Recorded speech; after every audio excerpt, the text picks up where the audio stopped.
29 en vanmôre gaan ons vers 1 tot 30 hanteer. Dit is 'n redelike lywige gedeelte. Genesis 29, ons lees vers 1 tot en met vers 30.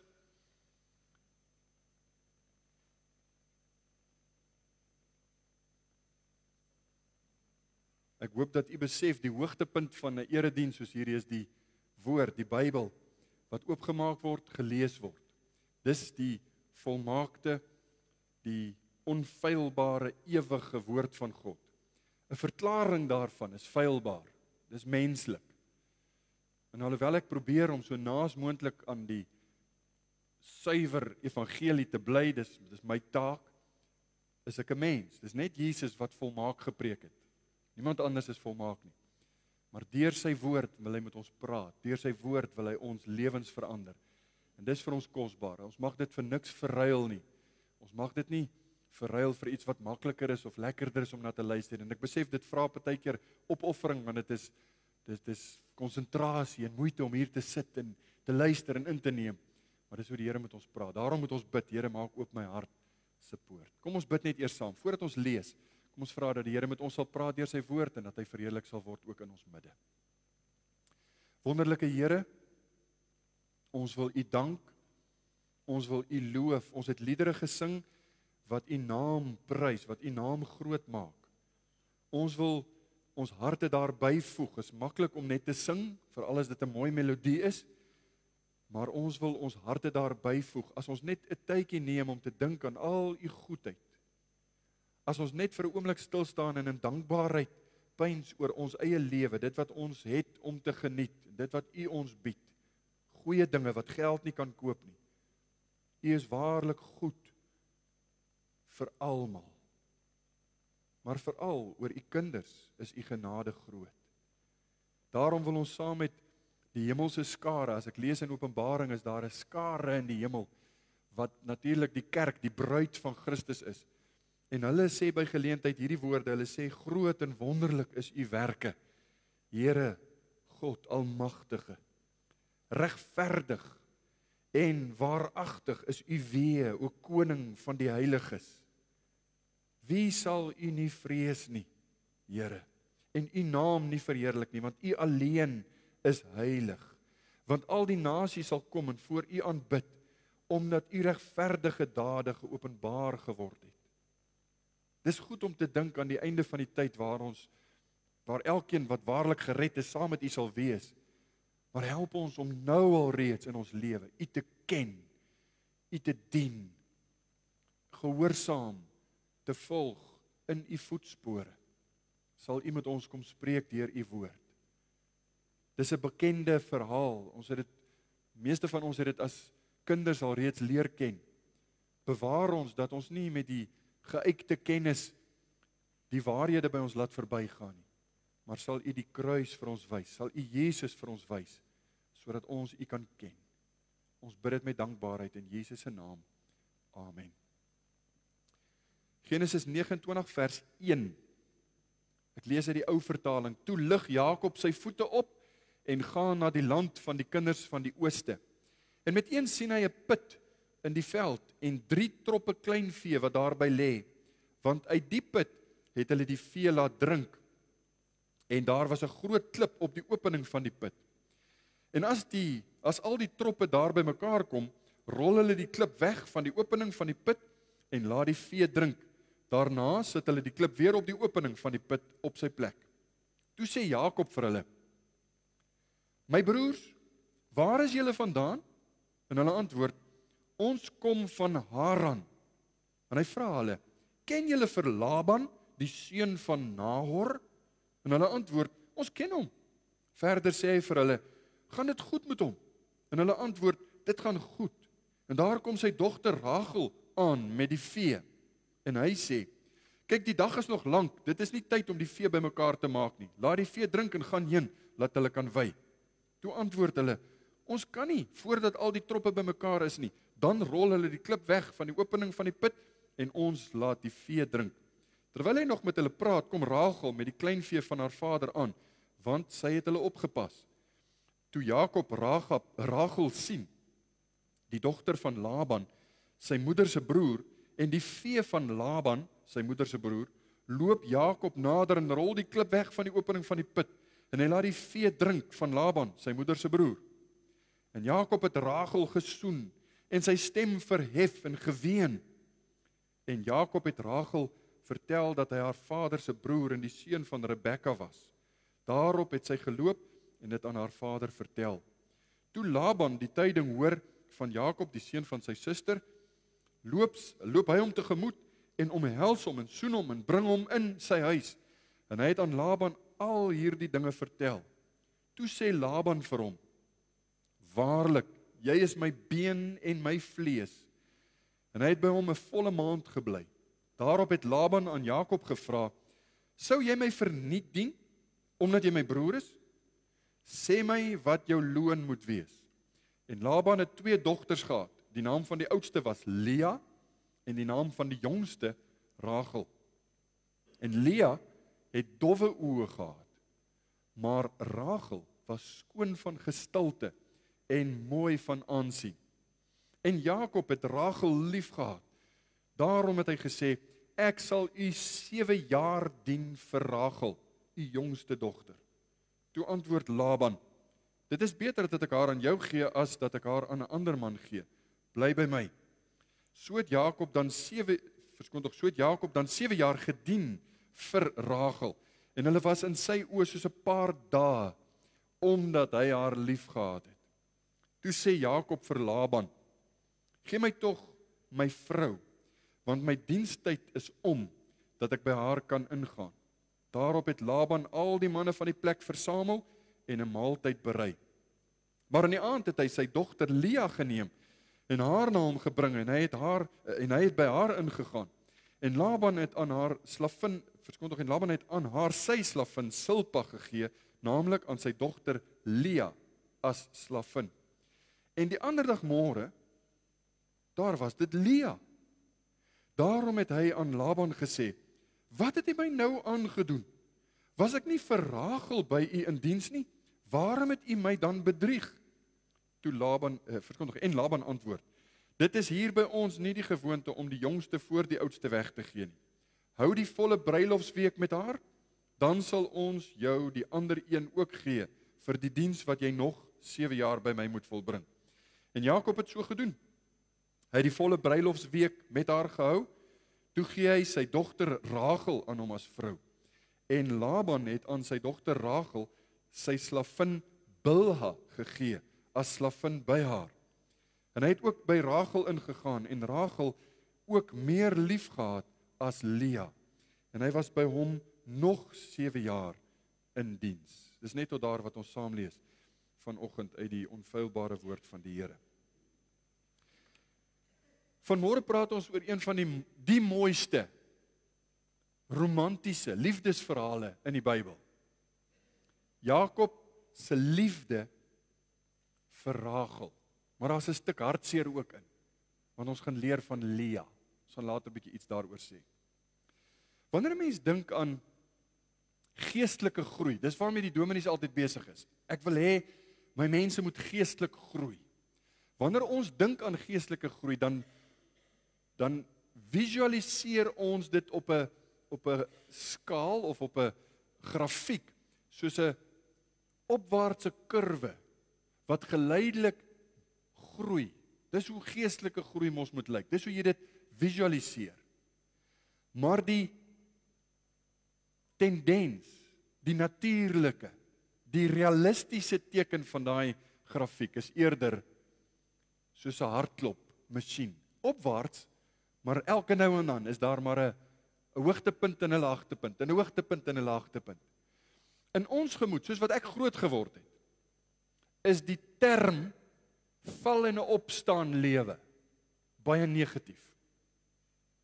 En tog is dit die realistiese, Bybelse manier. Die Bybel sê ons almal struikel dikwels. As jy in woorde nie struikel nie, is jy 'n volmaakte man, sê die Bybel.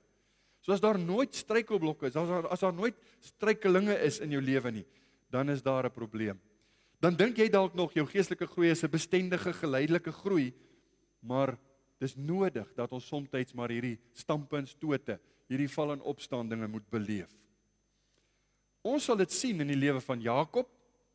Ons sien dit reg deur die skrif. Nou ek het al talle kere vir u gesê, die Ou Testament is net illustrasies van dit wat die Nuwe Testament ons teoreties kom leer. Dis hoekom dit so lekker is om te kyk na hierdie verhale. Die waarheid daarvan spreek boekdele tot ons, want ons weet, dit wat hulle leef, dit wat hulle beleef het, is wat vir ons geleer word in die Nuwe Testament.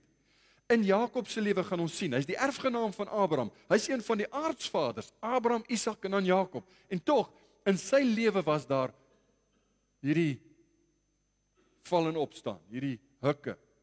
In die vorige hoofstuk 28, het ons met u gepraat verlede week oor die geweldige ontmoeting wat hy met die Here gehad het. Hierdie leer, 'n boodskap van genade wat die Here vir hom gegee het, met die leer wat tot in die hemel reik. En daar was 'n groot oomblik waar sy geloof in God gevestig is.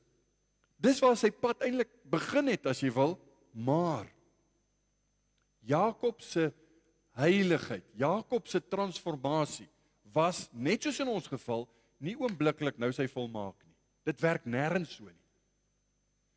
Wanneer ek my lewe aan die Here toewy, in geloof na die Here toe kom, is die volgende dag as ek opstaan, is ek nie hierdie heilige, volmaakte mens nie. Heilig wel. En ek poog om heilig te leef. Maar dit is 'n lewe nou wat voorlê van struikel opstaan. En ek moet geleidelik groei met hierdie struikel en opstaan, hierdie val en opstaan tendens. Hier het ons nou geleer van Jakob. Jakob wys vir ons prakties hoe dit lyk. En ons gaan leer, veral in hierdie liefdesverhaal, hoe lyk sy groei. Nou, in plaas daarvan om vir ons hierdie ideale lewe te wys sonder enige foute, maak die Bybel geen geheim van die mense, die karakters se sondes nie. En jy gaan baie vinnig agterkom, daar's nog baie werk wat gedoen moet word in Jakob se lewe. Ons het al reeds vir u gesê, sy naam wat beteken onderkruiper, gryper, sy naam bewys of beskryf sy karakter. Maar ons het ook maar kwessies. En die Here is besig met ons. Die Here werk in ons deur sy genade. Ek het die gedeelte, dis 'n redelike lywige gedeelte, ons gaan so gou as moontlik daaroor draf, so daar's baie wat nog gesê kan word. Maar ek het dit opgedeel in 'n paar hoofpunte. En onder dit gaan ons kyk na hierdie gedagte. Die eerste hoofgedagte waarna ons gaan kyk is Jakob se lewe buite Kanaan. Wat beteken? Dis 'n simbool, dis 'n beeld van buite Kanaan beteken ons lewe in die wêreld. Soos Jakob wat nou buite Kanaan vir hom 'n vrou gaan haal het, hy vlug vir sy broer. Daar's kwessies.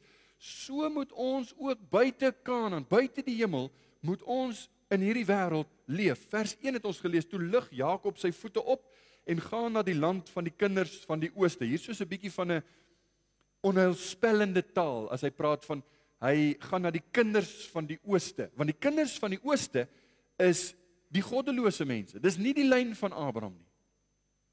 Dit verwys na die plek waar God se seën nie noodwendig is nie.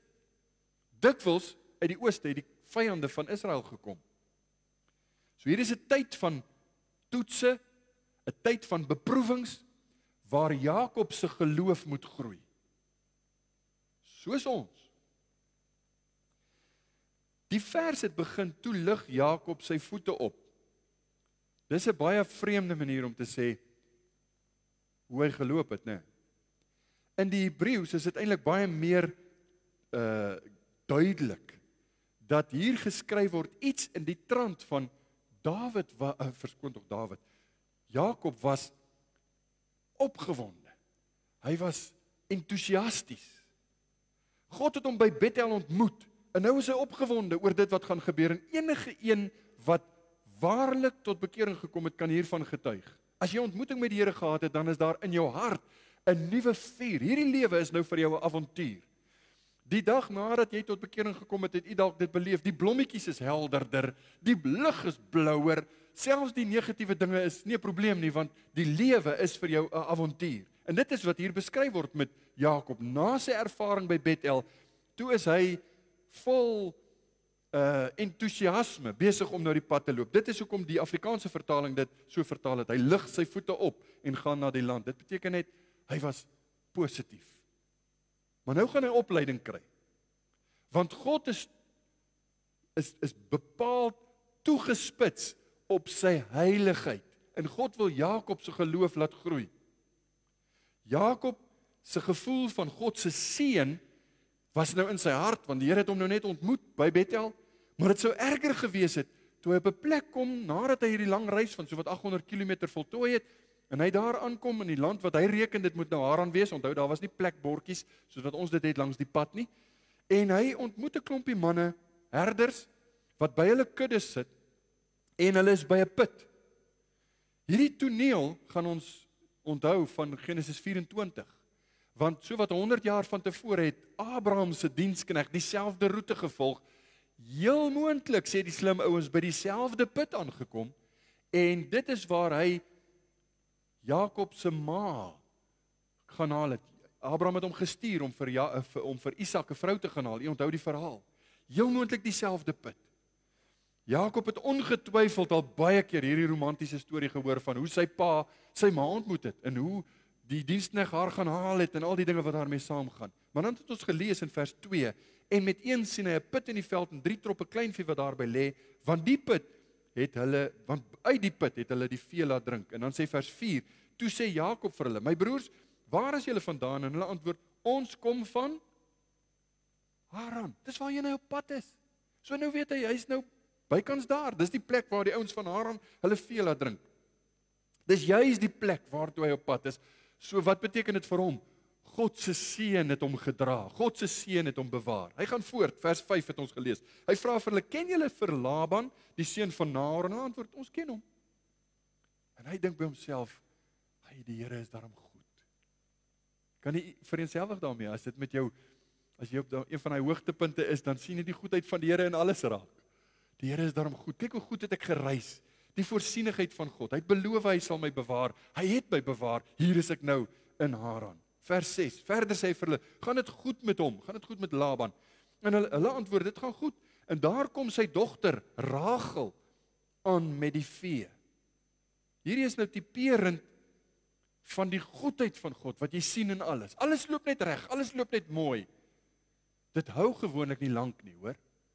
Want nou moet die toetse en die beproewings in hierdie lewe kom. Bring ons by die tweede hoogtepunt. En dit is waar Jakob Rachel ontmoet. En nou begin die liefdesverhaal 'n bietjie lyf kry. As Jakob tot dusver, soos wat die Afrikaanse vertaling sê, lig op sy voete was, as hy nou positief was, en hy het gedink die Here se goedheid is oor hom, dan sal sy hart heel moontlik teen hierdie stadium 100 myl/uur geklop het. Want hier kom Laban, die een na wie toe hy op pad is, sy dogter aan. En ek meen, hoeveel dogters kan hy hê? Hy kan haar heel moontlik nog nie mooi sien nie, want sy's ver, maar die herders het gesê, hier kom sy nou met Laban se vee. Die meisie van sy drome verskyn. En hier kom sy na die put waar hy sit. In die filmweergawe, as jy nou 'n film gekyk het, dan sal die musiek nou mooi begine speel en die wind sal deur die hoofkarakter se hare waai en hy sal in die verte kyk. Alles sal nou mooi op die regte hoek geskiet word, want dis die moment. Dis die oomblik. Die hoogtepunt waar hy vir Rachel gaan ontmoet. Nou sien jy hoe sy houding verander teenoor die herders met wie hy gepraat het. Hy het nou vir hulle gevra, ken julle vir Laban en hoe gaan dit met hom? Toe Rachel verskyn, vers 7 het ons gelees. Toe sê hy vir hulle, en ek gaan nou probeer om te lees soos wat hy toe nou met hulle praat, want dis wat die teks ons leer. Hy sê, kyk, die dag is nog lank. Dis nie tyd om die vee bymekaar te maak nie. Laat die vee drink en gaan heen. Laat hulle wei. So dis soos 'n ou boet wat die jong klomp uit die huis uit wil hê, want hy wil met die noontjie kuier. Hy wil nou maak dat die herders moet nou pad vat, want hy wil met Rachel gesels. Hy wil met haar gesels, hier by die put. Hy wil hulle weg hê. Nou hier ter gebiede hulle, sy toon, die trant van sy stem het sommer verander. Vers 8. Toe antwoord hulle, ons kan nie.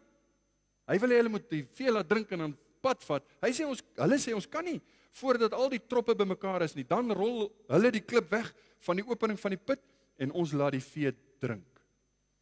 So in hierdie gesprek met Jakob met hierdie ouens, hier is nou 'n testosteroon belaaide gesprek tussen die manne, want hier kom 'n meisie aan.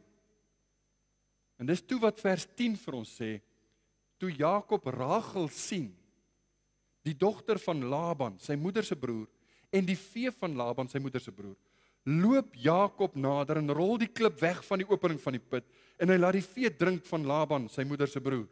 Daar's soveel adrenalien deur hierdie ou se are, daai klip is vir hom niks. Hy wys sommer vir Rachel waartoe hy in staat is, want hy moet daarom nou 'n punt maak. Hy moet daarom ten minste aandag op hom kry. En nou kan ons sien, Rachel, dink vir jouself, Rachel kom daaraan, sy word eintlik vermaak deur die vreemde optrede van hierdie vreemde man. Sy weet nog nie wie dit is nie. Hy's heelwat ouer, maar wat haar nou opgewonde maak, hy's nou soos 'n haan hier in haar hoenderhok. Hy wil nou vlerk sleep, soos wat ons nou maar praat. Vers 9. Terwyl hy nog met hulle praat, is nou met die ander veewagters, kom Rachel met die kleinvee van haar vader aan, want sy het hulle opgepas. Rachel was 'n herder. Die Engels praat van 'n shepherdess. Ek weet nie of daar 'n vroulike weergawe vir herder in die Afrikaanse taal is nie, herderin. Enigste een in die Bybel waarvan ek weet. Ek het nog nooit van 'n ander een in die Bybel gelees nie. Nou as Rachel, as Jakob se optrede Rachel vermaak het op hierdie stadium, dan kom daar nou 'n skok, want vers 11, toe doen hy juis iets baie vreemd. En Jakob het Rachel gesoen en sy stem verhef en geween.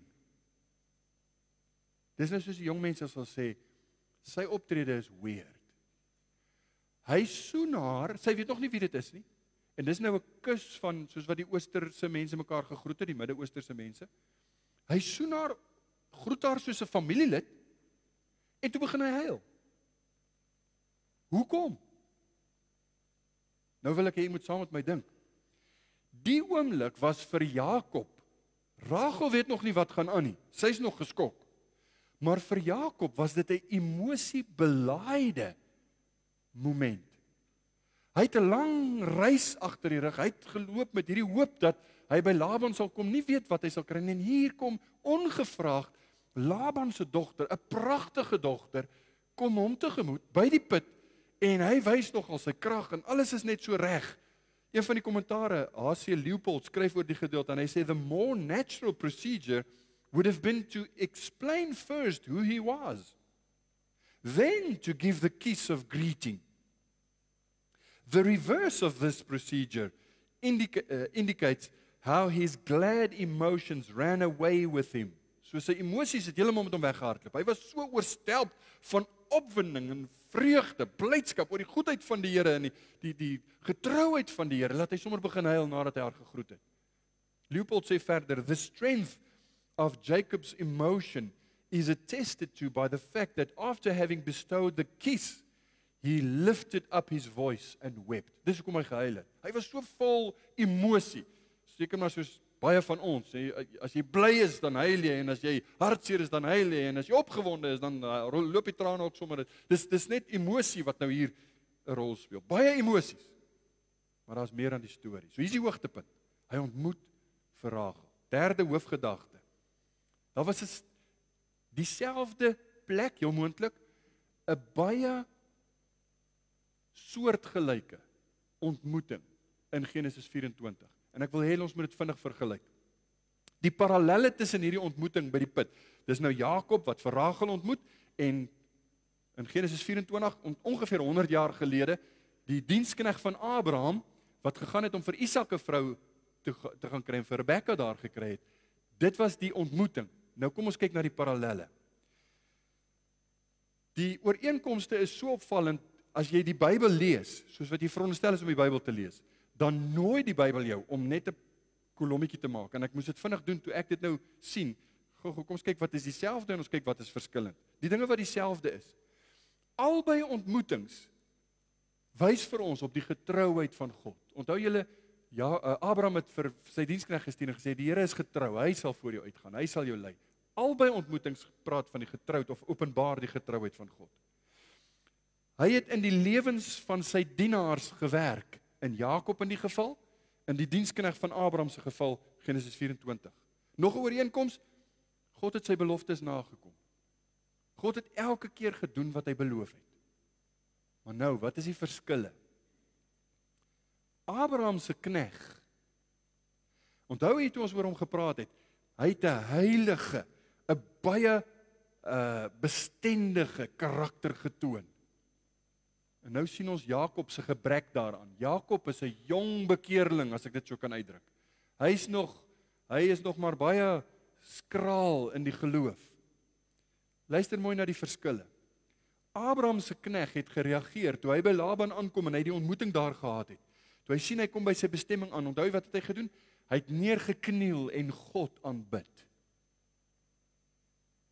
Jy sien niks van gebed by Jakob. Abraham se diensknegt het God se getrouheid aan sy Heer verkondig. Hy het vir die mense daar gesê, my Heer het 'n ryk man geword, God is getrou, in sy lewe het God hom geseën, het God vir Abraham geseën, het verkondig van God se getrouheid. Verder, toe Abraham se diensknegt met Laban gepraat het, was dit wat ons noem 'n God-gesentreerde verslag. Dit wat hy gesê het was om die Here te verheerlik, om die Here se naam groot te maak. Genesis 24 vers 35. Ian Duguid, een van die kommentare oor hierdie gedeelte sê, Abraham's servant was the kind of man who makes everyone around him think in God-centered categories. So dis die tipe ou wat, as hy in 'n gesprek betrokke is, dan praat hy op so 'n manier. Hy hanteer waarheid op so 'n manier, en hy tree op 'n manier, wat almal bewus maak van God se geregtigheid. En jy kry sulke mense. Dit behoort ons te wees. Dat mense bewus word van God se inspraak, God se genade, God se getrouheid, en ewe skielik, wanneer jy in so 'n ou se geselskap is, dan maak dinge vir jou sin in die lewe. Dis asof jou antwoorde asof jou vrae beantwoord word, sonder dat jy dit vra, want die wysheid kom deur die teologie, wat uit so 'n ou se woorde kom. Hy praat met gesag, want hy ken die Here. Kyk nou na Jakob. Toe hy daaraan gekom het, hy het nie gebid nie. Onthou, God het hom ontmoet by Bethel. Hy was nog vol van die lof, van die eer aan die Here, en nogtans, hy het nie gebid nie. Hy het self gesê, God was op daai plek, en ek het dit nie eens geweet nie. Nou kom hy op die put, en die Here trek vir hom vooruit, daar's geen teken van gebed nie. Verder, hy het opgetree, asof alles van hom afhang. In plaas daarvan om op God te vertrou, om voor hom uit te gaan en sy weg gelyk te maak, is hy nou die een met sy eie karakter, met sy grypkarakter. Dis wat sy naam beteken. Hy's die een wat die klip gryp. Hy's die een wat die klip hy sal hulle wys. Hy sal vir die veewagter sê wat moet gedoen word. So met sy slinksheid, met sy karakter is hy steeds nog maar dieselfde ou. Geen gevoel van God se betrokkenheid nie. Geen erkenning dat God hom sal lei, dat God hom sal help nie. Nee, hy wil Rachel beïndruk met sy krag, met sy inisiatief. Soos een van die kommentare sê, hy het sy hande geneem en die klip weggevat. Hy het sy hande geneem en Rachel gesoen. Want dis wat hy doen. Verskoon die Engelse uitdrukking, I'll fix this. En die Bybel sê vir die wat glo, hulle is gewoonlik nie haastig nie. Hulle weet God se pad is die regte pad. Verder, hy loof nie die Here nie, daar's geen sprake daarvan nie. En dan nog, hy praat nie van God se getrouheid nie. Nou vriende, ons moet hieruit leer. Plaas God in die middel van jou lewe. As mense vir jou vra, maar hoekom doen jy dit of hoekom doen jy dit nie? Moenie die antwoord gee wat 'n mens geneig is om ag nee, wat ons doen nie eintlik dit nie of nee. Sê, maar die Here wil nie ons moet so lewe nie. Die Here het my baie duidelik jare gelede gelei om nie dit of dat te doen nie of om so te maak of wat dit ook al mag wees. Eer die Here.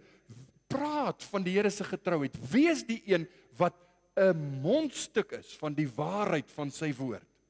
Plaas God in die middel van jou lewe. Volgende hoofpunt. Jakob ontmoet toe sy aanstaande skoonpa. Nou hier is die saak.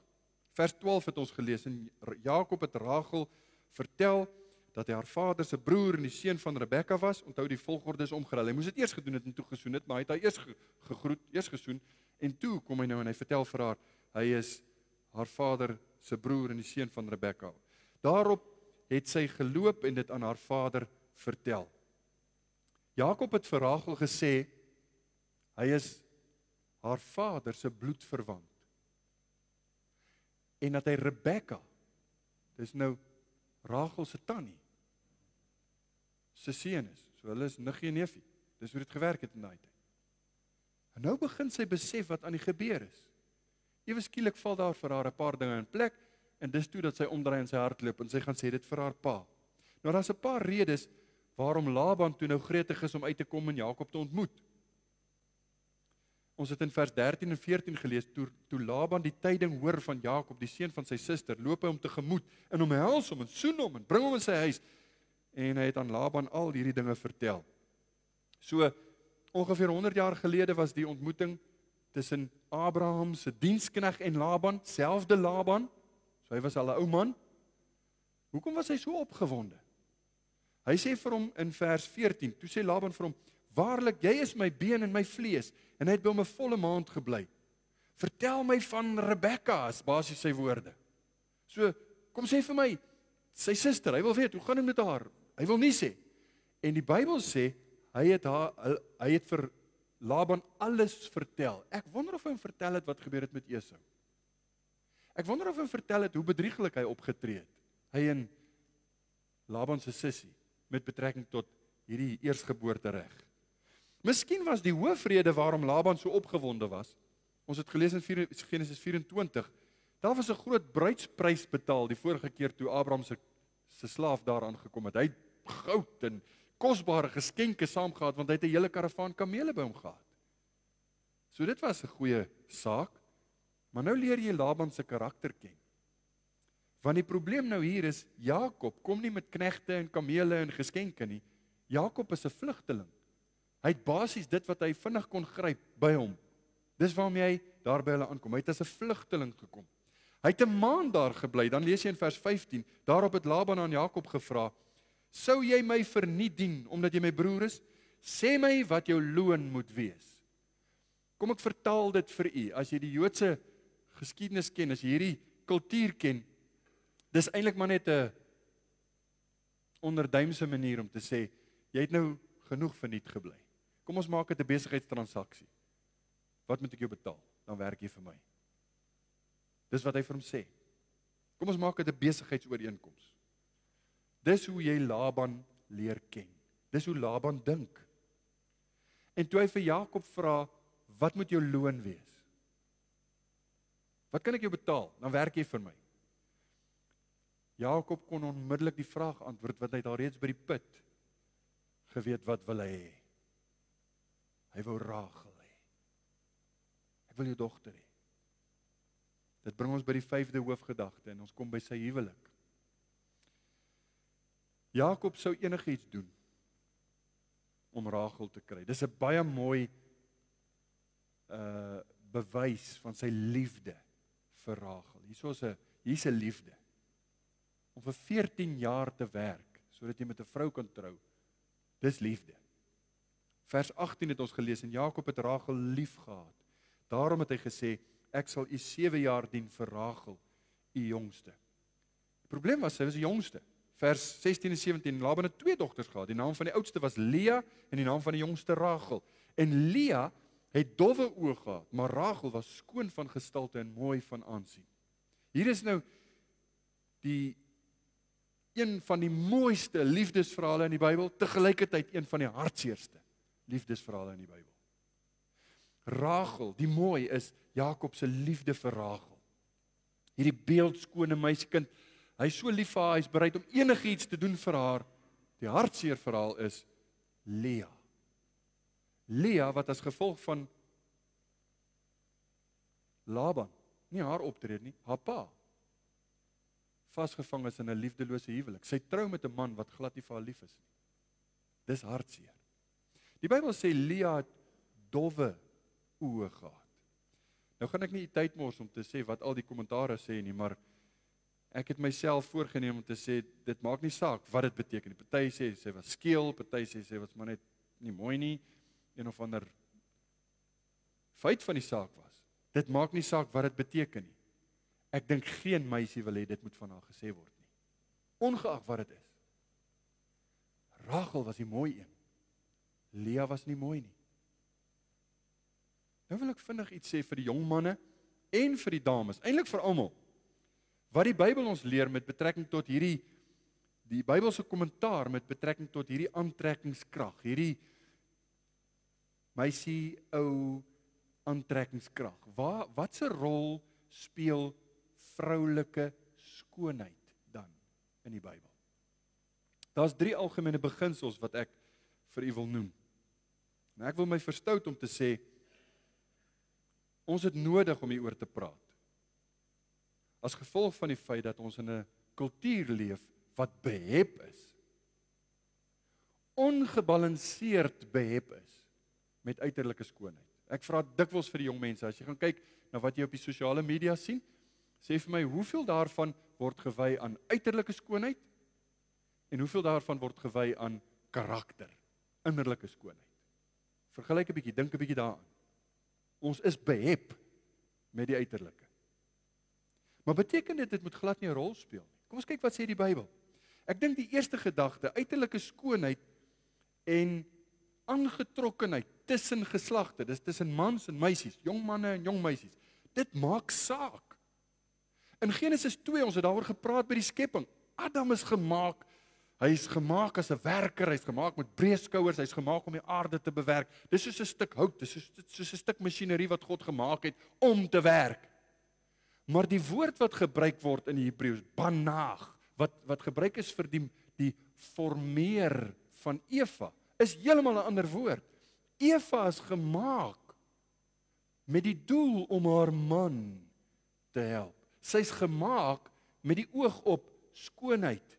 Dit het gegaan. Dis dieselfde woord wat later gebruik word as jy gaan kyk na Levitikus en Numeri en waar hulle praat van die maak van die goudwerk in en om die tabernakel en later die tempel, dieselfde woord. Dit is 'n kunstenaarswerk is wat in gedagte kom. Dis die woord. Vroue is deur God ontwerp om mooi te wees. Daar's niks meer verkeerd nie.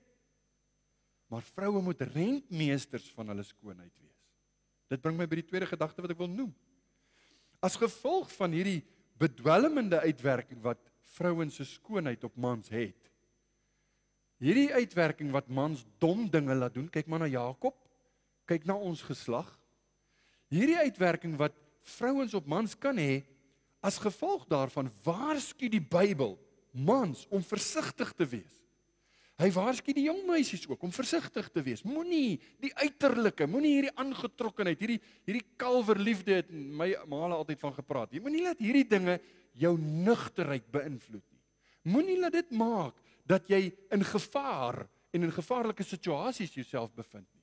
Wees versigtig. Manne moet op hulle hoede wees en vroue, julle moet julle harte bewaar. Ek dink aan Spreuke 6 vers 25 waar die Bybel waarsku. Hy sê vir die mans: begeer, en dis vir jong manne geskryf, begeer haar skoonheid nie in jou hart nie en laat sy jou nie vang met haar ooglede nie. In ons dag het hulle partykeer wimpers wat, man, die wimpers is groter as die ruitveers van die kar waaraan hulle ry partykeer. Maar dis net 'n manier om te sê, die Bybel het iets raak gevat, want dit is net mooi, né? Moenie laat sy jou vang met die mooi nie. Spreuke 31 vers 30. Die bevalligheid is bedrog en die skoonheid is nietigheid. 'n Vrou wat die Here vrees, sy moet geprys word. Feit van die saak is, jong manne, die dag as jy getroud is, dan gaan jy skielik begin omgee oor nie net haar wimpers nie. En ek gaan nie uitbrei nie. Maar ewe skielik maak dinge soos adel en vleit en getrouheid en sekere karaktereienskappe maak dan saak, want dit is sy wat jou geld gaan spandeer. Dis sy wat jou kinders gaan grootmaak. Dis sy wat jou naam gaan dra voor die mense daar buite. En dan besef baie ouens te laat, waarmee sit ek nou hier? Sy's baie mooi, maar dis waar dit eindig. Die derde ding wat ek vinnig wil noem, vroue. Die Bybel sê, julle moenie bloot uiterlike skoonheid nastreef nie. Terwyl ek gesê het, dis iets wat die Here gegee het, ek dink dit is 'n goeie ding, dit behoort daar te wees. Daar moet aangetrokkenheid wees. Jy kan nie, sekere Christelike idealiste sal sê, nee, as jy 'n jong man en 'n jong meisie het en hulle wil altyd die Here dien, dan kan hulle maar trou, dan is daar geen probleem. Ek dink, daar moet daar 'n bietjie van 'n spaak wees, verskoon die uitdrukking. Daar moet daar 'n aangetrokkenheid wees. Maar dit moenie jou keuses beïnvloed nie. Dit moenie maak dat jy onlogies en onder die invloed keuses maak nie. Onder die invloed van daai liefde praat ek van. So skoonheid maak saak, dames. Mans, moenie daardeur oorweldig word en beïnvloed word nie. Vroue, moenie dit die enigste deug maak wat jy het nie. Strewe na 'n geestelike karakter. Spreuke 11 vers 22. Dis 'n baie bekende ene wat ek altyd aanhaal vir jong meisies. 'n Goue ring in 'n vark se snuit. Dis 'n beeld wat, kyk, Spreuke is een van die boeke wat predikante nie eintlik oor preek nie, want jy voel, ek verdien nie my geld as ek hier oor preek nie, want dit is so duidelik, enigiemand kan die beeld sien, jy verstaan wat hy vir jou sê. Sien nodig om baie lank daaroor te dink nie. 'n Goue ring in 'n vark se snuit, so is 'n vrou wat mooi is, maar sonder beleid. Daarom kom Petrus in die Nuwe Testament, en hy sê vir die dames, 1 Petrus 3 vers 3 en 4, julle versiering moenie uiterlik wees nie. Die tendens van daai tyd, veral onder die Romeine, was haarvlegtery en die omhang van goud en die aantrek van klere. Hulle het goud in hulle hare ingevleg, alles het gegaan rondom die uiterlike. Nou sê Petrus, dit moenie dit wees, so is die wêreld nie. Maar die verborge mens van die hart, in die onverganklike versiering van 'n sagmoedige en stille gees, wat baie kosbaar is voor God. Dit is hy karakter. As jy mooi is van binne en versorg mooi is van buite, dan is jy 'n parel vir die Here. Jy's kosbaar, jong dames. Nou Jakob se romanse met Rachel, so in werklikheid 'n ware en 'n groot liefdesverhaal laat blom. Weet jy, hierdie liefde van Jakob vir Rachel het gemaak, dit het so in sy hart gebrand, dat ons gaan nog later daarby kom in Genesis 48, as die Here vertoef om te kom, en ek lewe nog, waar Jakob op die punt is om te sterwe. En weet jy wat is een van die dinge waarna hy verwys? Hy praat van die dag toe Rachel gesterf het. Rachel was sy pride and joy. Rachel, dis waaroor hy geleef het. Hy staan stil en hy treur oor die dag toe Rachel gesterf het. Sy het nooit ooit Jakob se hart verlaat nie. Hy was lief vir Rachel, selfs na haar dood kon hy nie klaar kry met daai ding nie. Genesis 29 vers 19 het ons gelees, toe antwoord Laban, is beter dat ek haar aan jou gee en as dat ek haar aan 'n ander man gee, bly by my. So hy is bereid om 7 jaar vir Rachel te werk, terloops, ek wil net sê, Laban het hom uitgebuit. Dit was 'n baie duur prys om te betaal vir 'n vrou. As hy hy kon nie 'n bruidsprys betaal nie, maar nou maak Laban misbruik daarvan.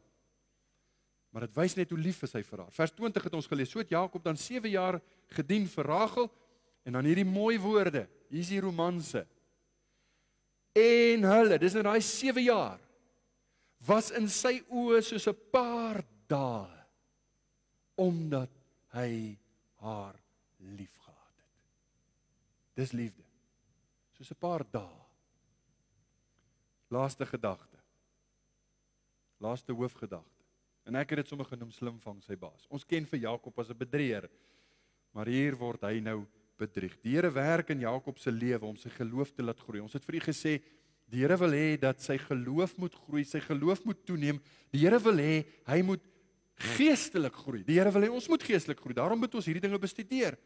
En Laban speel 'n belangrike rol in die lewe van hierdie, of in die bestaan van hierdie groei van Jakob se lewe. Ons het in vers 21 gelees, na 7 jaar.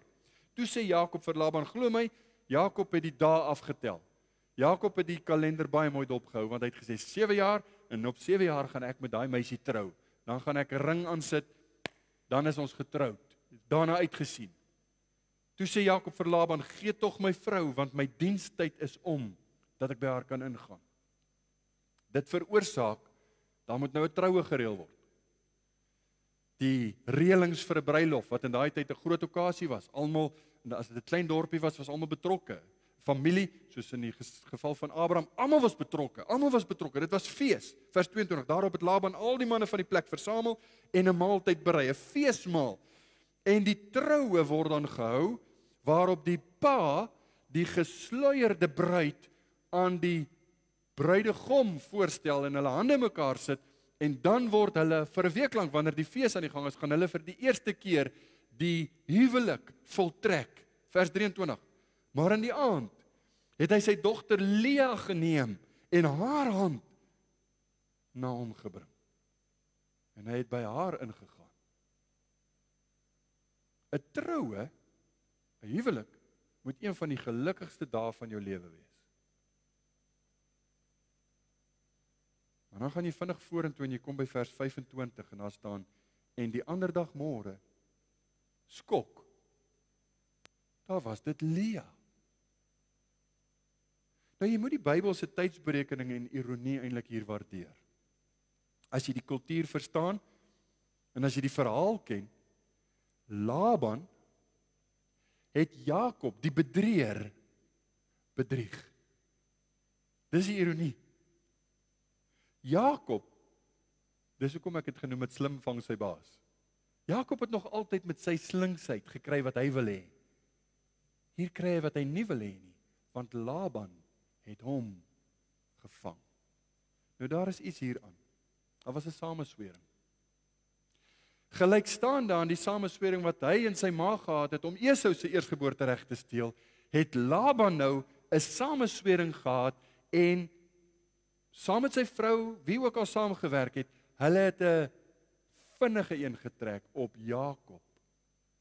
En ek dink ons moet die karakter van Laban hier bewonder. Nie sy vaardigheid of verskoon tog, nie sy karakter bewonder nie, maar sy vaardigheid bewonder. Hy het die dinge gebruik tot sy voordeel.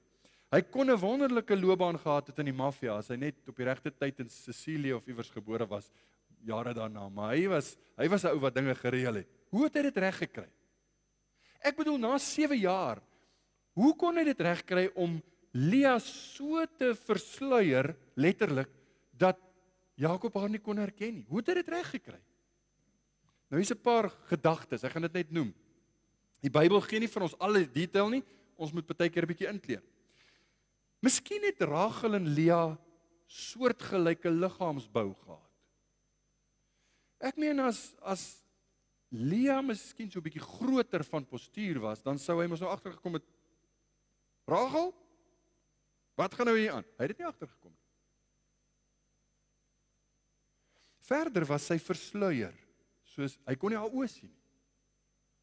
Verder, dit was donker. Dit was in die aand wanneer hierdie dinge gebeur het. En verder, by hierdie feeste het hulle wyn gedrink. En heel moontlik het Jakob meer wyn gedrink as wat hy moes drink. En dit het veroorsaak dat hy nie regtig waar besef het wat hier aan die gebeur is nie. Vraag in my gemoed. Waar was Rachel? Kon Rachel nie iets sê nie? Kon Rachel nie iets doen nie? Die arme meisie. Waar was haar ma? Een van die kommentaarskrywers sê, hy reken haar ma het op die kus gesit waarin Rachel toegesluit was. Daar was 'n plan, Rachel sou nie stil gebly het nie. Sy was iewers toegesluit. Maar wat 'n sameswering van Laban. En Jakob is nie gelukkig nie. Vers 25 verder. Wat het u my nou aangedoen? Was ek nie vir Rachel by u in diens nie? Waarom het u my dan bedrieg? Dis nou ironies, die ou wie se naam bedrieër is, vra vir sy skoonpa, hoekom het jy my bedrieg? 2 verduidelikings waarom hy hom bedrieg het. Die eerste word deur Laban self gegee, vers 26. Laban antwoord, dis nie hier by ons die gewoonte om die jongste voor die oudste weg te gee nie.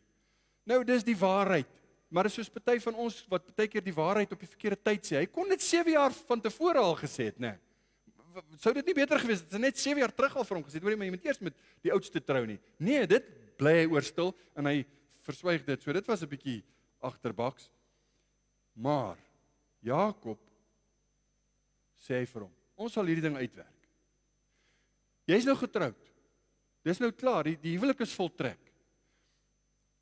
Hierdie bruidsweek het 7 dae die fees gevier.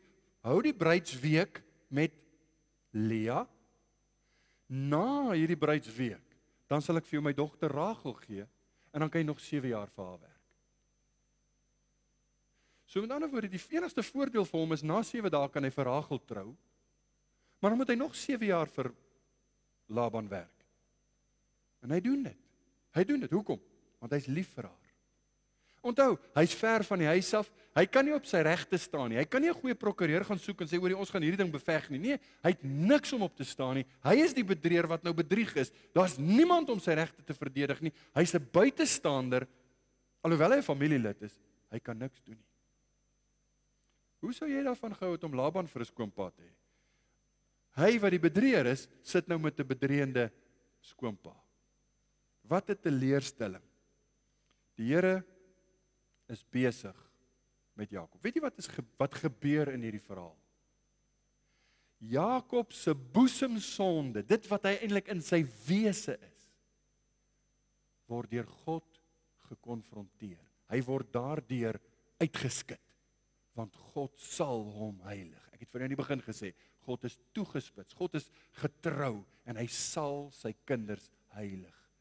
Hy doen dit op allerlei maniere. Hier is hy besig om vir Laban te gebruik en hy gebruik vir Rachel, hy gebruik want alles is sy knegte. Trouwens, die parallelle tussen dit wat Laban gedoen het en die bedrog wat Jakob en Rebekka gepleeg het met Esau se eersgeboortereg is baie duidelik. Dink 'n bietjie daaraan. Albei het in 'n tent plaasgevind. Albei het staat gemaak op 'n gebrek aan persepsie. Isak was blind en hier was Rachel was nou Lea was 'n bietjie in die donker en dit was versluier. So albei het gegaan oor 'n gebrek aan persepsie. Albei het ander se klere aangetree. Raai wie se rok het Lea gedra? Dit was Rachel se rok wat sy gedra het. Wie se klere het hy aangetree toe hy by sy pa Isak gegaan het vir die seun? Sy broer se klere. Nou die Bybel sê niks hiervan nie. Maar met die eerste bedrog van Isak se seun het hy geruik soos sy broer Esau. Ek wil weer sê die Bybel sê dit nie, maar ek is geneig om te dink raai wie se parfuum het Lea aangetree. Jakob word 'n les geleer. Nie deur Laban nie, deur God. God is besig om Jakob se geloof te laat groei. Jakob se teleurstellende troue wys vir ons, God is meer geïnteresseerd in ons heiligheid as in ons geluk. Hy wil nie vir Jakob gelukkig hê nie, hy wil hom heilig hê. Hy wil jou en my nie gelukkig hê nie, hy wil ons heilig hê. Geluk is 'n bysaak. Ons is ingestel op geluk. Ek wil net gelukkig wees. God is ingestel op jou heiligheid. En hy sê, ek sal jou heilig. Weet jy wat gebruik God? Hy gebruik misverstande. Hy gebruik mense wat nare goed vir jou sê. Hy gebruik daai aaklige vernoot by die werk of die baas of 'n skoonpa of 'n skoonma of die buurman se hond of jy kan nou enigiets. God gebruik enigiets om jou en my te heilig. Want ons is nie van nature heilig nie. Is Jakob verbind tot heiligheid? Nee, hy is net verbind om te kry wat hy wil hê. Is u en ek verbind tot heiligheid? Nou dis 'n vraag wat jy vir jouself kan antwoord. Maar ek wil vir die een ding sê en dis 'n positiewe ding. God is verbind tot ons heiligheid. Titus 2 sê, want die reddende genade van God het aan alle mense verskyn en leer ons om die goddeloosheid en die wêreldse begeerlikhede te verloon, ingetoon, regverdig en vroom in die teenwoordige wêreld te leef. Hebreërs 12, ek gaan dit nie lees nie, ons tyd is verby. God sê hy is ons Vader. As jy kind van God is, as jy waarlik gered is jy kind van God. En as hy jou pa is, dan sê hy, ek sal jou opvoed. Daai woord tug is opvoeding. Ek sal jou opvoed. 'n Deel van die opvoeding is partykeer straf, nooit om te veroordeel nie, maar om te help, soos 'n pak slaag. Is nooit om te veroordeel, is om te help. Partykeer is dit om te leer, partykeer is dit om goeie goed weg te vat, partykeer is dit om allerlei maniere, want God sal jou opvoed. Dit sê Hebreërs 12 vir ons. As gevolg van Laban se sonde, wat toe deur elkeen van hulle eie sondes gekompliseer is, Jakob sit ook met sy eie kwessies, Laban sondig, en al hierdie kwessies, in dit alles, dis soos 'n broeipot, wat is God se plan? Hy heilig vir Jakob, hy's besig om in Jakob se lewe te werk. Nou die littekens gaan bly. Ons het nie tyd om daaroor te praat nie, maar daar's twee name, Bilha en Silha. Ek dink dis die ander ene. Die twee diensknegte. Daai meisies, onthou hulle name, hoor. Hulle gaan nog 'n draai in Jakob se bed maak. Dis littekens van sonde. Daar's lê nog goed voor. Maar in dit alles is God besig om te werk. Hoe tragies is dit nie, vriende, dat ons sonde laat ons soms met littekens. Ons loop deur die lewe met letterlike tekens van ons sonde. Maar nogtans, God is nie die een wat ons een kant toe skuif nie. Hy sê, ek sal jou heilig. Ek sal jou help. Kyk na die naskrif in vers 30. Dis aan die een kant lieflik, dis aan die ander kant hartseer. En hy, dis nou Jakob, het ook by Rachel ingegaan. En Rachel ook meer lief gehad as Lea. En hy was by hom nog 7 jaar in diens. So Laban kyk na die ding, hy sê wel, dis 'n wen-wen situasie. Lea wou 'n man hê, sy het 'n man gekry. Rachel wou 'n man hê, sy het 'n man gekry. Jakob wou vir Rachel hê, Jakob het vir Rachel. Wen-wen situasie en ek kry 14 jaar goeie arbeid van 'n goeie werker. So vir hom is dit 'n wen-wen situasie, want dit gaan net vir hom, dis hoe ons vir Jakob, Laban leer ken. Laban wil net hê, hy dink aan geld, hy dink aan waar kan hy iets kry? So is dit. Sonde bederf, sonde maak seer. Dit wat geseënd moet wees, is baie keer droewig, as gevolg van sonde. Niemand kyk na hierdie verhaal en sê, wel die einde daarvan, hulle het lank en gelukkig saam gelewe, soos elke goeie verhaal mos maar eindig. Hulle het lank en gelukkig saam gelewe. Dis nie wat hier gesê word nie. Ons gaan nou nog die verhaal verder hanteer. Maar, wat God se perspektief betref, sy genade, selfs in ons teleurstellings, selfs in tye wanneer ons nie kry wat ons wil hê nie, wanneer dinge vir my skeefloop, God se genade is altyd genoeg.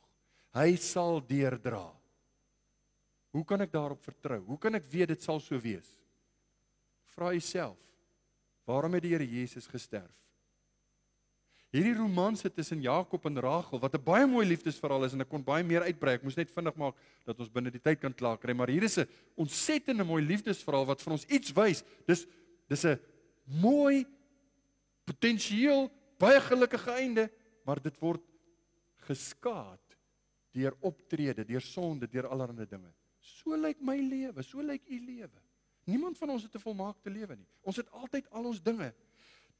Hier is die verhaal, die uiteinde daarvan, is om ons te neem na 'n verlosser, hoofletter V, wat, luister mooi, sondaars liefhet. Soos ek, soos u. Hy red hulle om 'n bruid te wees vir sy seun. En die Bybel skilder dit vir ons in die lig van die groot verhaal van die Bybel. Jakob en Rachel se verhaal, liefdesverhaal, is nie die verhaal van Genesis nie. Dis die verhaal van die Bybel. Die Bybel begin met 'n troue in die tuin van Eden. Die Bybel eindig met 'n troue in Openbaring. Jesus die bruidegom, die kerk, die bruid, Jesus se kinders. Hoor wat sê die Here van sy volk in Jeremia 31 vers 3. Die Here het aan my verskyn in die verte, ja, ek het jou lief gehad met 'n ewige liefde. Daarom het ek jou getrek met goedertierenheid. As jy kind van God is, dan sê hy, ongeag jou foute, ongeag jou dinge, ons het almal ons dinge soos Jakob, ek gaan jou trek met goedertierenheid. Hy praat met jou, hy roep jou, hy trek jou, hy sal jou verander. 1 Johannes 4 vers 10, hierin is die liefde.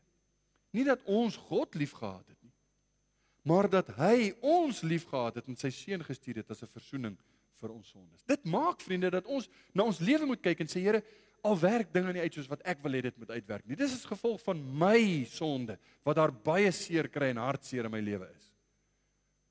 Maar wil ons nie net die pad loop van, luister na die Here, volg hom, gehoorsaam hom, dien hom, plaas hom eerste, maak hom die middelpunt van jou lewe nie, dan sny ons baie van die aardige dinge uit. Kan dit nooit heeltemal uitsny nie, want ons is in 'n wêreld vol sonde. Maar as jy jou verantwoordelikheid nakom van 'n strewe na heiligheid, om te sê, Here, ek het U nodig. En ek wil prakties wees. Ons moet in 'n tyd, in 'n kultuur waar mense, weet jy, mense frons nie meer oor sonde nie. Sonde pla mense nie. Almal doen dit. So, jy weet, dis nou maar, moenie so wees nie. Dien die Here, gehoorsaam sy woord. Luister na wat hy sê. Wees anders as die kultuur. Wees anders as die mense om jou. Wees anders as jou familie as hulle die Here nie wil ken nie. Maar volg hom na. En dan sal nou net goeie dinge oor jou lewe kom. Dan sal jy ervaar die goedheid van die Here. Dit maak jou ryk, die seën van die Here. Moeitevol arbeid voeg daar niks by nie. Maar dat ons sal leer daarin om te sê, Here, ja, my lewe is vol val en opstaan en ek is die oorsaak daarvan, maar U is getrou. Sal U my lei, sal U my help. Mag die Here U seën ook hierdeur. Amen. Kom ons bid saam.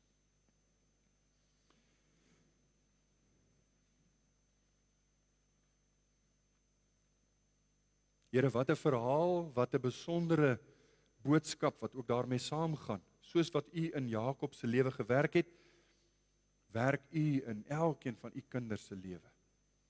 Ons wil maar net kom vra, sal U ons genade gee om naby aan U te bly, om getrou te wees in die klein dingetjies, sodat U ons kan vertrou met groot en heerlike dinge in U koninkryk. Ons wil graag U dienaars wees, ons wil U kinders wees.